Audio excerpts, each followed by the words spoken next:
मेरा नाम मोहम्मद ईशान अब्दुल्ला है और आज हमारा होगा लेसन 2 ऑफ बिजनेस स्टडीज़ 7115 और हम शुरू करेंगे चैप्टर 2 से which is the classification of business. तो सबसे पहले हम बात करते हैं प्रोडक्शन की।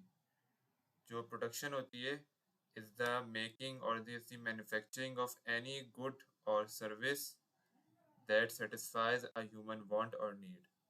जो प्रोडक्शन होती है उसको हम 3 स्टेजेस में डिवाइड करते हैं और उनको हम कहते हैं लेवल्स ऑफ बिजनेस या economic activity.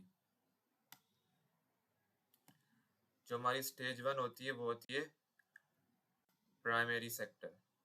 This involves the use and और एक्सट्रैक्शन ऑफ नेचुरल रिसोर्सेज,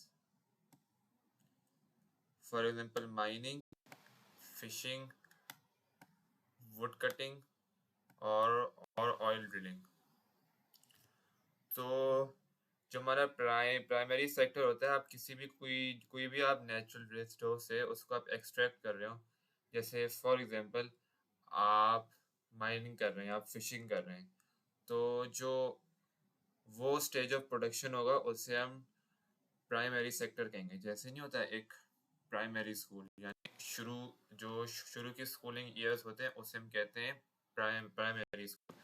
तो जो शुरू का प्रोडक्शन प्रोसेस होता है जिससे जो नेचुरल रिसोर्सेज होते हैं वो हम एक्सट्रैक्ट करते हैं, तो उसका हम प्राइमरी सेक्टर कहते हैं। जो हमारे पास स्टेज 2 होता है वो होता है दी सेकेंडरी सेक्टर। ये बेसिकली हमारा मैन्युफैक्चरिंग वाला पार्ट होता है। This involves the manufacturing of goods using the resources from the primary sector. जाहिर है किसी भी चीज़ को बनाने के लिए हमें रिसोर्सेज चाहिए होंगी, और जो सेकेंडरी सेक्टर है वो गुड्स को मैन्युफैक्चर करता है, गुड्स को बनाता है, गुड्स को क्रिएट करता है by using the resources from the primary sector.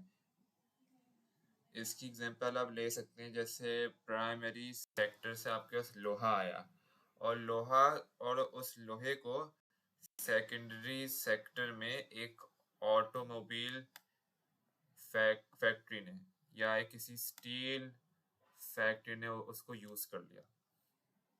और लास्टली हमारे पास आता है stage 3 which is the tertiary sector, also known as the service sector.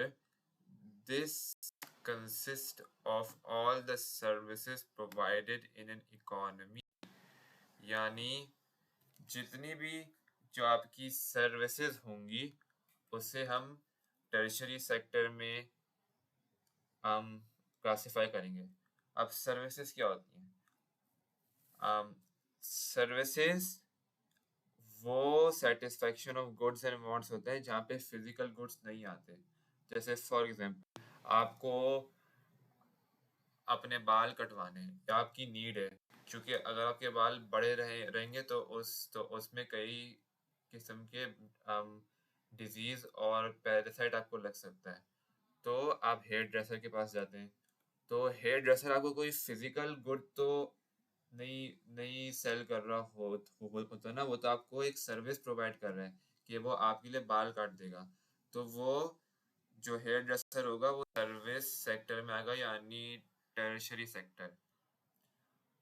जितनी भी इंश्योरेंस है, बैंकिंग है, रिटेल शॉप्स हैं, वो सब आपकी जो जो ये बिजनेसेस हैं वो सब आपके टर्शरी सेक्टर में आएंगे। ये आपकी एक एग्जांपल है जो स्टेजेस ऑफ प्रोडक्शन है उनकी।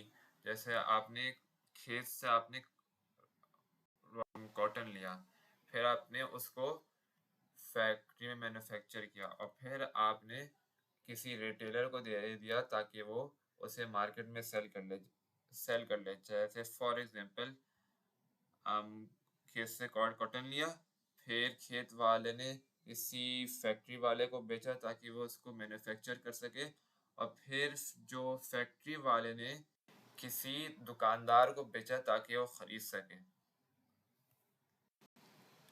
ये हमारी स्टेजेस ऑफ प्रोडक्शन होंगे। अब हम आते हैं, जो ये सेक्टर्स हैं, जो स्टेजेस ऑफ प्रोडक्शन है, उन्हें हम इकोनॉमिक सेक्टर्स भी कहते हैं। तो उनकी एक एक मुल्क के लिए उनकी इम्पोर्टेंस क्या होती है, या उनकी अपने पर्सपेक्टिव से क्या इम्पोर्टेंस है, क्या अहमियत है। तो countries which have a majority of their workforce in the primary sector are likely to be third world यानी underdeveloped countries. Why is that? Because जो जिस मुल्क में जो उसकी ज़्यादा लेबर फोर्स होगी वो प्राइमरी सेक्टर में होगी, तो इसका मतलब ये है कि उस मुल्क के पास इतने पैसे नहीं हैं कि वो जो मशीनरी है या जो आप कह लें जो कैपिटल गुड्स है वो अफोर्ड कर सके, जिसकी वजह से वो गुड्स मैन्युफैक्चर कर सकें। तो ये बात है। और developing Nations tend to have a majority of their workforce in the secondary sector such as India and China. जो मुल्क डेवलप हो रहे होते हैं, जो जो मुल्क ना अंडर डेवलप्ड होते हैं ना फुली डेवलप्ड होते हैं, जो डेवलप हो रहे होते हैं उनके अंदर ये चीज़ पाई जाती है कि उनकी जो majority of the work force है वो होती है सेकेंडरी सेक्टर में, यानी मैन्युफैक्चरिंग वाले सेक्टर में। तो अब चाइना को देख लें। जो चाइना है, जो उसकी इकोनॉमी और तेज़ी से डेवलप हो रही है, और चाइना और इसी के साथ जो चाइना है उसका जो सेकेंडरी सेक्टर है, जो मैन्युफैक्चरिंग सेक्टर है उसका, वो बहुत स्ट्रॉन्ग है उसका। आपने देखा होगा कि हर चीज़ पाकिस्तानी मार्केट में तकरीबन ज़्यादातर जो चीज़ें होती हैं वो मेड इन चाइना होती हैं। तो इसी से आप अंदाज़ा लगा लें कि जो चाइना है उसका जो सेकेंडरी सेक्टर है वो कितना स्ट्रॉन्ग है as a developing nation. Nowadays, countries are becoming more developed, so the importance of the tertiary sector is increasing, while the primary and the secondary sector are decreasing, जैसे जिसे हम D industrialisation भी कहते हैं। जो हमारे पास tertiary sector का output होता है वो उन दोनों से हाई होता है। अगर उन दोनों को कंबाइन भी कर दिया जाए तब भी जो टर्शियरी सेक्टर का आउटपुट होता है वो प्राइमरी और सेकेंडरी का कंबाइन करके भी ज़्यादा हाई होता है। यानी जैसे फॉर एग्जांपल, अगर किसी मुल्क का जो किसी डेवलप्ड किसी आपके पास एक एनालिसिस करें, तो जो टर्शियरी सेक्टर होगा वो फॉर एग्जांपल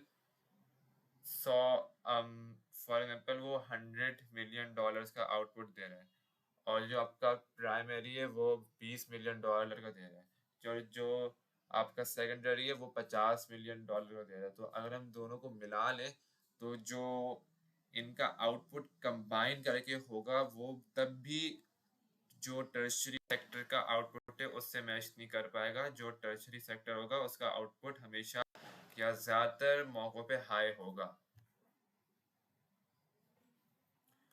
इस बात के सेवरल रीजंस हैं कि जो डेवलप्ड नेशंस में आहिस्ता आहिस्ता जो प्राइमरी सेक्टर है या जो सेकेंडरी सेक्टर है वो क्यों रिड्यूस हो रहा है, वो क्यों चेंज हो रहा है। सबसे पहले जो आपकी जो प्राइमरी सेक्टर की रिसोर्सेज हैं, जैसे आपके टिम्बर हो गया यानी products that are produce from wood, oil हो गया, गैस हो गया, ये सब डिमिनिशिंग रिसोर्सेज हैं, ये सब फाइनाइट रिसोर्सेज हैं। तो ये आहिस्ता आहिस्ता डिप्लीट होती जाती हैं ओवर द टाइम, जिसकी वजह से उनका हिस्सा इकोनॉमी में ओवर द टाइम कम होता जाता है। जो मोस्टली डेवलप्ड नेशंस होते हैं वो जो उनका जो मैन्युफैक्चरिंग सेक्टर है वो इसलिए चेंज हो रहा है क्योंकि वो ब्राज़ील, इंडिया, चाइना या जो नेशंस डेवलप कर रहे हैं जिनके मुल्क की जो ज़्यादातर वर्क फोर्स है वो मैन्युफैक्चरिंग में तो उनसे compete नहीं कर पाते। जैसे फॉर एग्जांपल अगर एक चीज़ जो यूएसए वो अगर फॉर एग्जांपल एक पेन वो $5 का वो बना रहे, तो जो चाइना होगा वो एक पेन 2 या $1 कभी कभी बना रहा होगा। वाई? बिकॉज चाइना बहुत मास में प्रोड्यूस करता है, जो उसकी जो मार्केट है वो बहुत मास है, वो बहुत ज़्यादा है। और सबसे मेन बात, as a countries total wealth increases and living standards rise, consumers tend to spend a higher proportion of their income on services। जितनी भी अमीर कंट्रीज होंगी उनका ज़्यादातर जो हिस्सा होगा वर्कफोर्स का, वो और जीडीपी का भी, वो टर्शरी सेक्टर में होगा। क्योंकि जैसे जैसे आपकी मुल्क की इकोनॉमी बेहतर होती है तो आपकी जो आपके लोग हैं उनकी इनकम भी राइज होती है, जिसकी वजह से हम जो कंज्यूमर्स होते हैं, जो जो जो लोग होते हैं, वो अपने इनकम का ज़्यादातर हिस्सा वो सर्विसेज पे स्पेंड करते हैं। जैसे ट्रैवल हो गया, या क्लोथिंग हो गया, या आपका एंटरटेनमेंट हो गया, ये।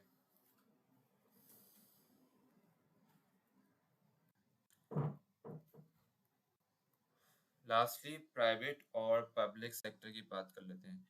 प्राइवेट सेक्टर वो बिजनेसेस होते हैं जिनको प्राइवेट इंडिविजुअल्स ओन करते हैं और रन करते हैं। उनका मेन ऑब्जेक्टिव जो होता है वो प्रॉफिट मेक करना होता है, और जो सारे जो बिजनेस के कॉस्ट है यानी अखराजात हैं और जो रिस्क हैं, वो जो इंडिविजुअल बिजनेस चला रहा होता है वही उठाता है। जैसे for example Gul Ahmed KFC और ऑडी। जो पब्लिक सेक्टर होता है वो बिजनेसेस होते हैं जो गवर्नमेंट रन कर रही होती है एज अ होल। तो और उनका मेन एम ये होता है कि जो पब्लिक है, जो आवाम है उस मुल्क की, उनको जो एसेंशियल गुड्स हैं जो प्राइवेट वाले ना दें या प्राइवेट वाले बहुत महंगा करके दें, उनको सब्सिडाइज रेट्स में दिया जाए। जैसे फॉर एग्जांपल हमने देखा होगा और कि जो गवर्नमेंट स्कूल्स और जो प्राइवेट स्कूल की जो फीस है उनमें बहुत फ़र्क होता है। तो जो गवर्नमेंट स्कूल होते हैं, चूँकि जो एजुकेशन वो गवर्नमेंट प्रोवाइड कर रही होती है, और जो इसका मेन एम होता है वो प्रॉफिट नहीं होता, बल्कि वो the provision of essential public goods and services. तो वो इंतहाई सब्सिडाइज रेट्स पे वो जो गुड्स और सर्विसेज है वो प्रोवाइड करती है। जो जैसे फॉर एग्जांपल जैसे पाकिस्तान रेलवेज है, वो एक पब्लिक सेक्टर है, और जिसे ओन करती है गवर्नमेंट ऑफ पाकिस्तान करती है। वा पीआईए हो गया, जो पीआईए वो पाकिस्तान की नेशनल एयरलाइंस थी। अब तो वो प्राइवेटाइज हो गई, लेकिन लेकिन आज से 10 साल पहले, आज से 20 साल पहले वो उसे पाकिस्तान गवर्नमेंट ओन करती थी। एक मिक्स्ड इकोनॉमी क्या होती है? इस एक मिक्स्ड इकोनॉमी सिंपली वो इकोनॉमी होती है जहाँ बहुत पब्लिक और प्राइवेट सेक्टर्स काम कर रहे होते हैं। जैसे पाकिस्तान के, जैसे मोस्ट ऑफ द वर्ल्ड की जो इकोनॉमीज हैं वो मिक्स्ड इकोनॉमीज हैं। अच्छा, thank you for watching lesson 2, और इंशाल्लाह लेसन 3 पे हम, इंशाल्लाह जो लेसन 3 होगा वो हम नेक्स्ट वीडियो में करेंगे।